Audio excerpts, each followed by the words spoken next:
Au Moyen Âge, la peur de Dieu pesait plus lourd que toute loi humaine. Tout, des récoltes à la santé, était interprété comme un signe de sa volonté. Mais lorsqu'il s'agissait du péché, la croyance en le jugement divin devenait un instrument de contrôle, une manière de punir par le feu du ciel ceux qui s'écartaient du chemin imposé par l'Église. Dans ce monde où le dogme valait plus que la compassion, le corps féminin se transforma en un champ de bataille moral. Et parmi tous les corps, aucun ne fut plus surveillé ni plus puni que celui d'une femme enceinte hors mariage. Le péché de concevoir sans être marié n'était pas seulement considéré comme une faute contre la morale, mais un défi direct à l'ordre divin. La femme qui portait dans son ventre une vie sans bénédiction était vue comme une menace vivante, un avertissement incarné de la corruption de l'âme. Les villages médiévaux, fermés et dominés par la superstition, ne tardèrent pas à réagir. Il suffisait d'une rumeur, d'un regard ou d'un ventre qui commençait à se faire remarquer pour qu'une femme soit désignée comme adultère, fornicatrice ou même sorcière. Personne ne s'interrogeait sur l'amour, ni sur le désir. Aux yeux du peuple, seule la culpabilité existait. Le jugement qui l'attendait n'était pas celui d'un tribunal avec témoins et preuves. C'était le jugement de Dieu, ou du moins, c'est ainsi qu'on l'appelait. Une ordalie, une épreuve physique où la douleur était considérée comme la voie divine. Si elle survivait, on disait que Dieu l'avait sauvée. Si elle mourait, c'était parce que lui-même avait révélé sa culpabilité. Ainsi, les mains qui auraient même dû protéger une nouvelle vie étaient plongées dans l'eau bouillante ou forcées de tenir du fer ardent. Tout au nom de la vérité céleste. Les registres carolingiens du IXe siècle décrivent avec précision les rituels de ces ordalies. Le prêtre bénissait l'eau, le fer ou le feu, invoquant Dieu pour qu'il montre l'innocence de l'accusé. Puis, au milieu du silence, la femme devait affronter le tourment tandis que le peuple observait avec une peur mêlée de curiosité. Une fois l'épreuve terminée, le prêtre bandait ses blessures et attendait 3 jours. Si sa peau guérissait proprement, elle était déclarée pure. Si elle s'infectait, elle était condamnée. Il n'y avait pas d'appel, car la sentence venait du ciel. Le plus cruel de tout était l'acceptation générale de ces pratiques. Ni juge, ni clerc, ni famille ne doutaient de la méthode. Pour eux, la souffrance était un langage divin. Si une femme perdait l'enfant au milieu du processus, ils appelaient cela la volonté de Dieu. Si elle mourait, ils disaient que son âme trouverait la rédemption dans l'au-delà. Ainsi, la douleur devenait doctrine et la foi, une forme de châtiment. Imagine la scène. Une jeune femme, affaiblie par la faim et la peur, agenouillée devant un chaudron fumant. La vapeur lui couvre le visage, tandis que le prêtre l'oblige à jurer son innocence.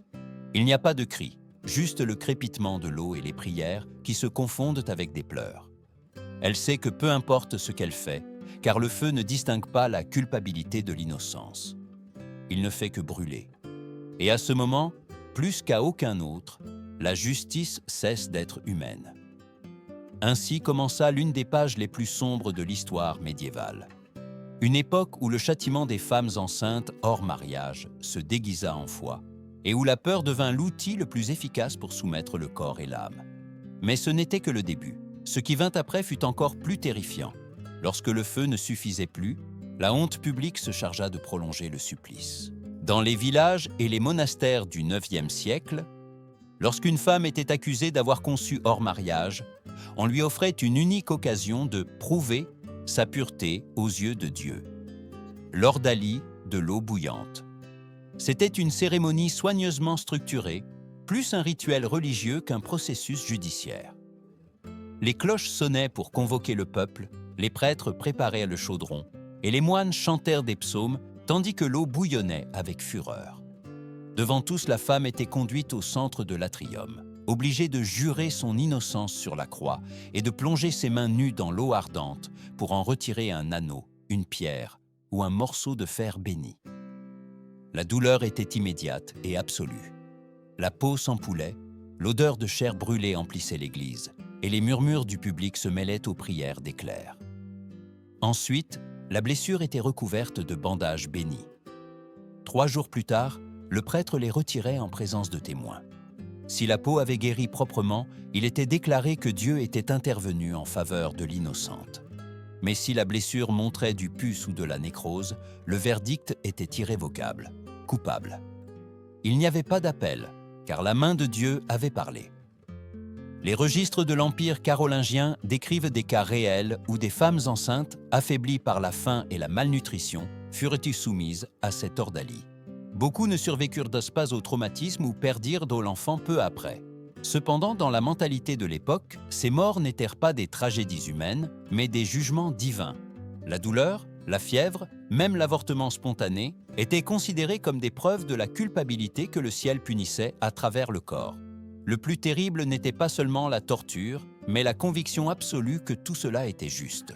À mesure que la pratique se répandait en Europe occidentale, des variantes encore plus cruelles apparurent. Dans certaines régions du Saint-Empire romain germanique, l'eau était remplacée par du fer incandescent. Le châtiment commençait par une messe. Le prêtre bénissait une barre de fer rouge vif, symbole du feu purificateur, et la femme devait parcourir une distance prédéterminée en la tenant entre ses mains.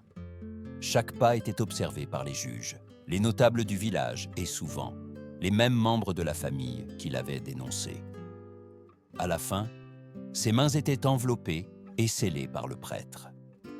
Si, après 3 jours, la peau ne montrait aucun signe d'infection, son innocence était proclamée.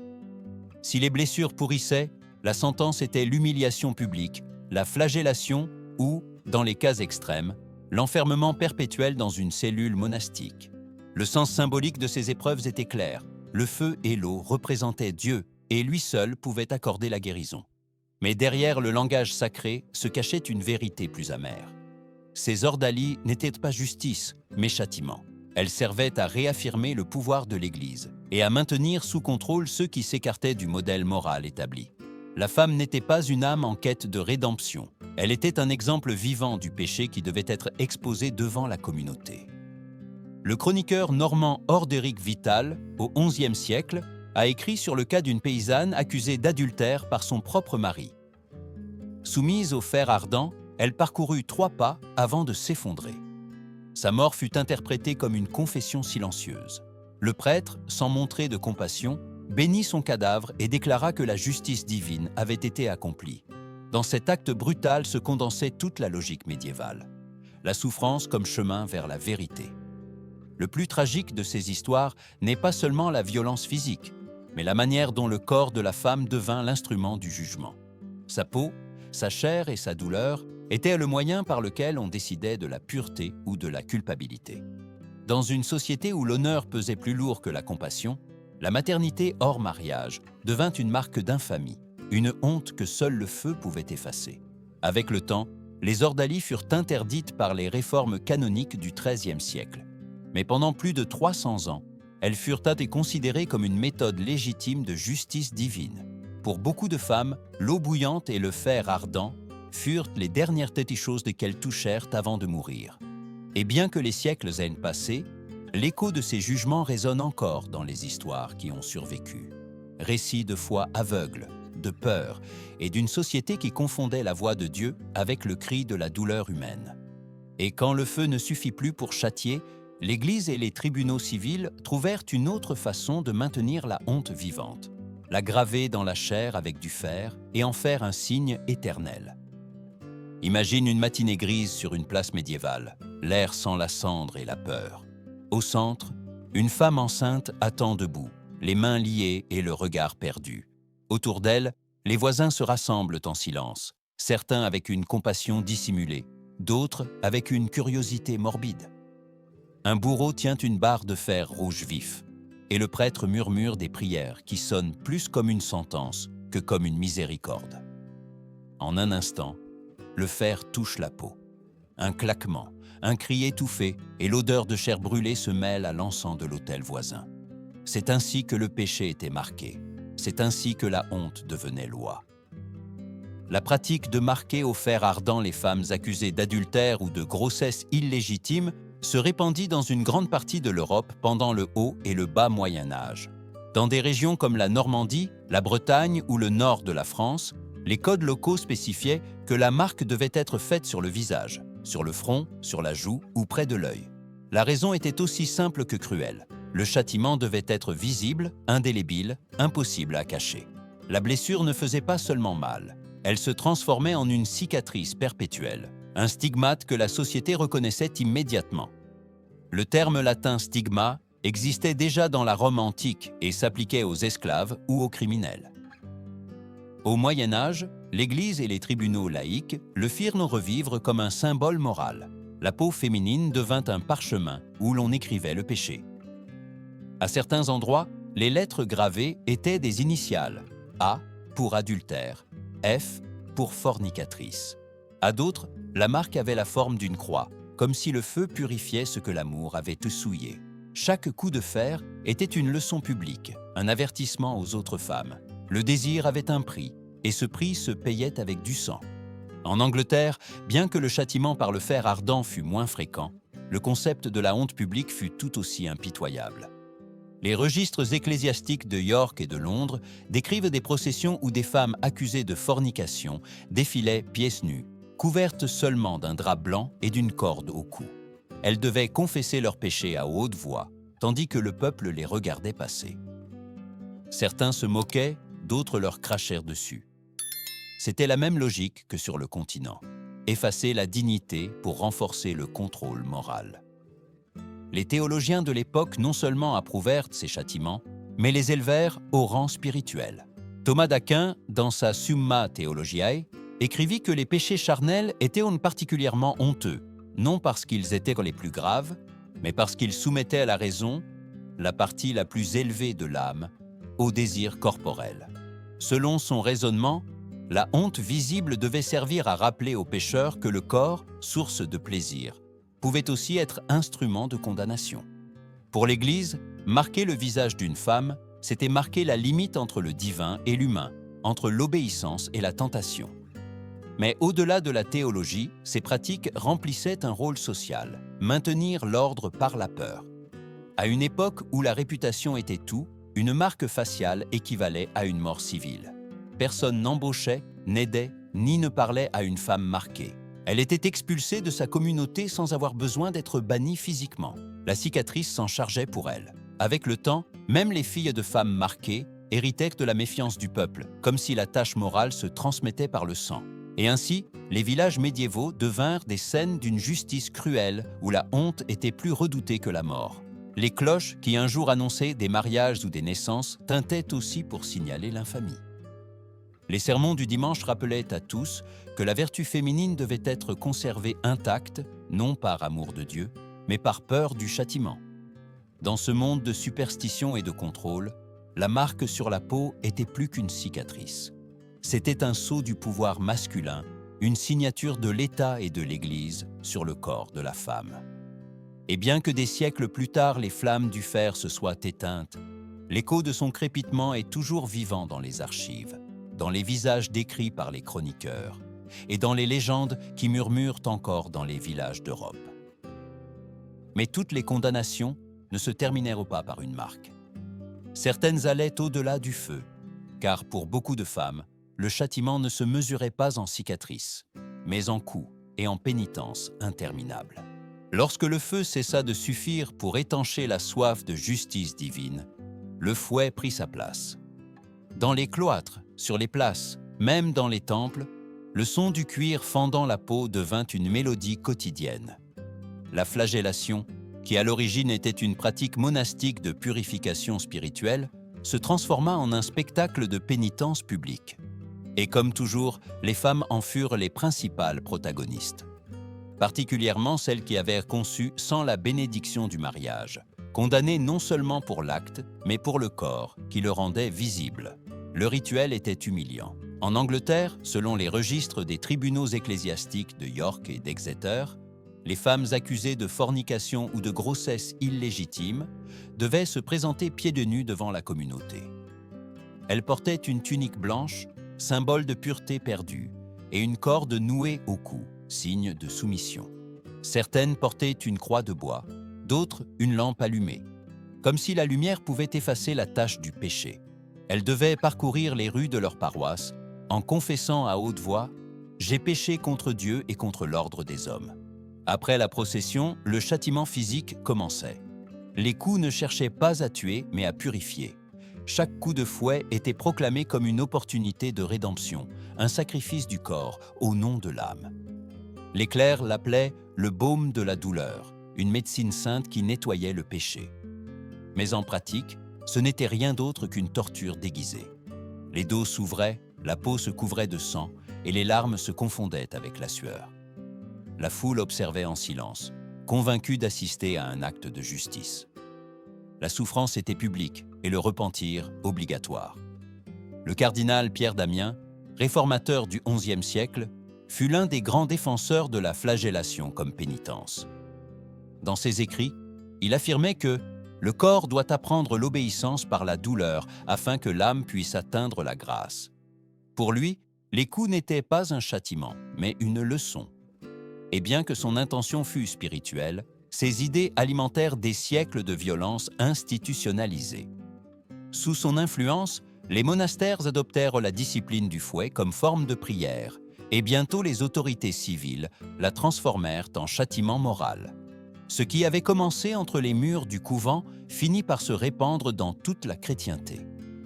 Dans de nombreuses villes, les processions pénitentielles devinrent de véritables spectacles. Les chroniqueurs de Florence et d'Avignon racontèrent comment des foules se rassemblaient pour voir les femmes déchues marcher entre prières et coups, accompagnées de chants et de tambours.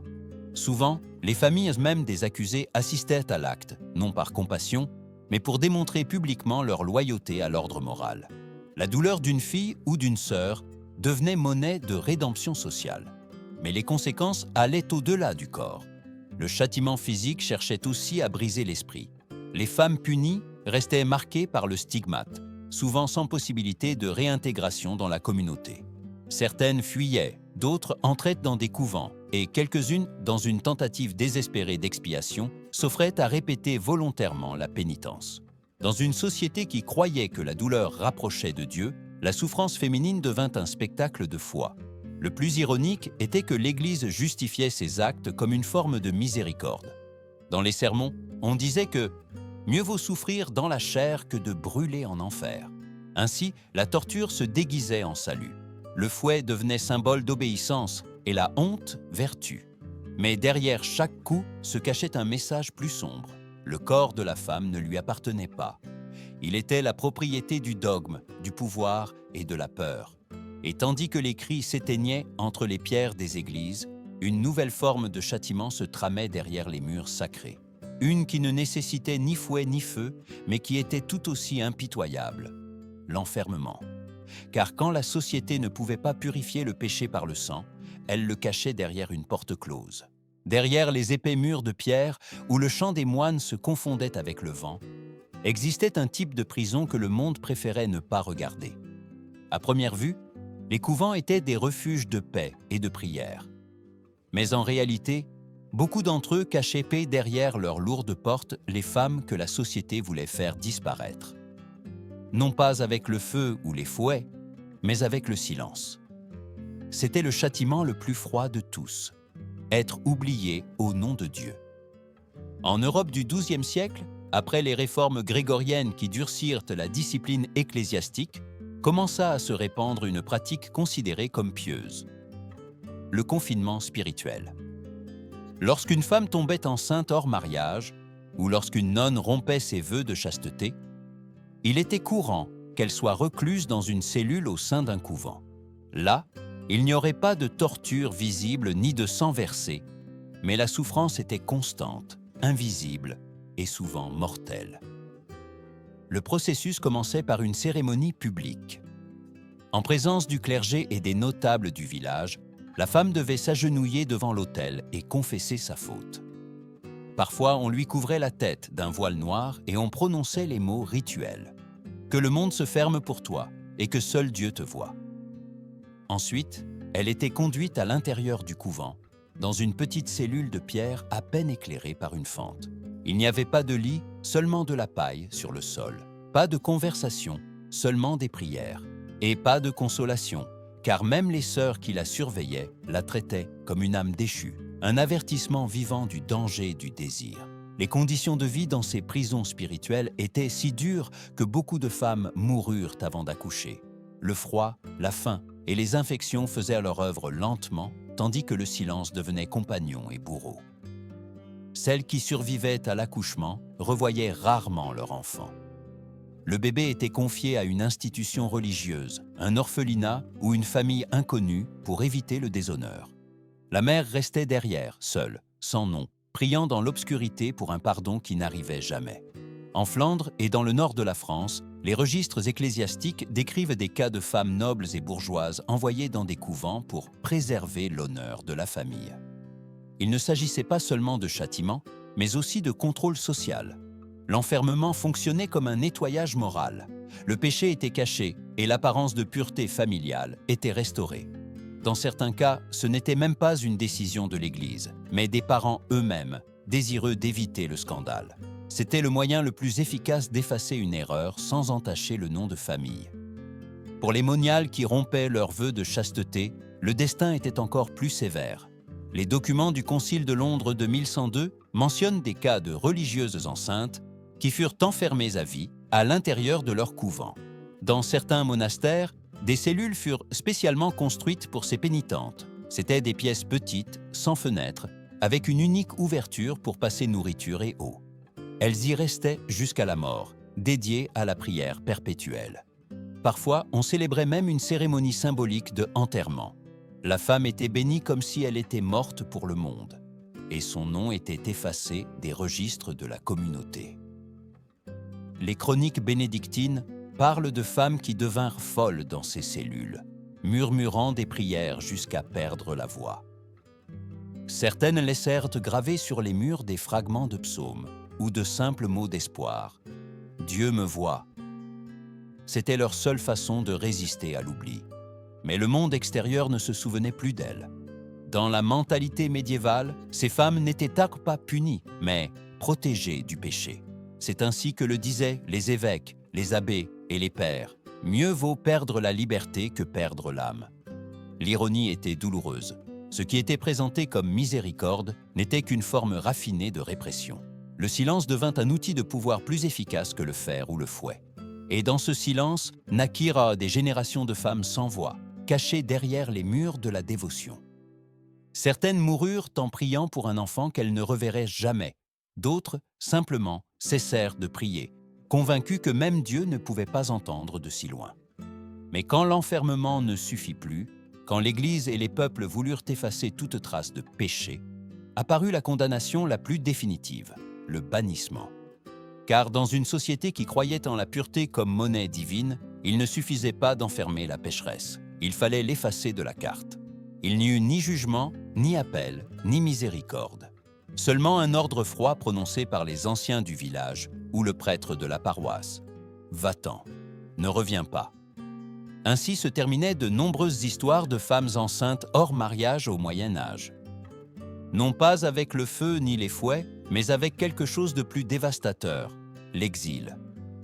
Car dans une société où l'appartenance était tout, être expulsée signifiait mourir vivante. Le bannissement était une pratique courante dans les villages et les villes de toute l'Europe occidentale, particulièrement en Angleterre, en Flandre et dans le nord de l'Allemagne. Il suffisait qu'une femme montre des signes visibles de grossesse sans être mariée pour qu'elle soit considérée comme une menace à l'ordre moral. Dans les petites communautés où tout le monde se connaissait et où la réputation d'une famille dépendait du regard des autres, la présence d'une pécheresse était vue comme une tâche collective. Son corps, transformé en preuve vivante du péché, devait disparaître. Et la manière la plus simple d'y parvenir était de l'obliger à partir. Dans de nombreux cas, le bannissement n'était pas une décision des autorités royales ou ecclésiastiques, mais des voisins eux-mêmes. Réunis dans l'atrium de l'église ou devant l'hôtel de ville, ils rendaient leur verdict. La femme devait quitter le village avant l'aube. Si elle refusait, elle pouvait être excommuniée ou punie de coups de fouet. Certaines étaient escortées par des gardes, jusqu'aux limites du village. D'autres disparaissaient simplement pendant la nuit, emportant avec elles le peu qu'elles avaient et un enfant qui n'était pas encore né. Les documents des tribunaux seigneuriaux de Norfolk et Suffolk enregistrent plusieurs cas de femmes chassées pour péché. L'une d'elles, nommée Alice de Leyne, fut expulsée pour causer scandale au peuple avec son ventre découvert. Son histoire n'eut pas de fin heureuse. Des semaines plus tard, les registres paroissiaux mentionnent son corps retrouvé près de la rivière. On ne sait pas si elle est tombée ou si elle a décidé de mettre fin à ses jours. La seule chose qui resta fut son nom et le mot qui l'accompagnait, fornicatrice. Pour les femmes bannies, il n'existait pas de refuge sûr. Certaines cherchèrent asile dans d'autres villages, mais la nouvelle de leur honte les précédait. D'autres se dirigèrent vers les villes où l'anonymat offrait une chance de survie, même brève. Là, dans l'ombre des marchés et des ruelles, beaucoup finissaient dans la mendicité ou la prostitution, condamnés par le même péché qui les avait expulsés. Aux yeux de la société, elles étaient intouchables, créatures sans patrie, sans nom et sans espoir. L'Église voyait le bannissement comme un acte de purification collective. Les sermons le justifiaient en disant qu'il était préférable d'écarter une brebis malade que de contaminer tout le troupeau. Ainsi, l'exclusion se revêtait de vertu.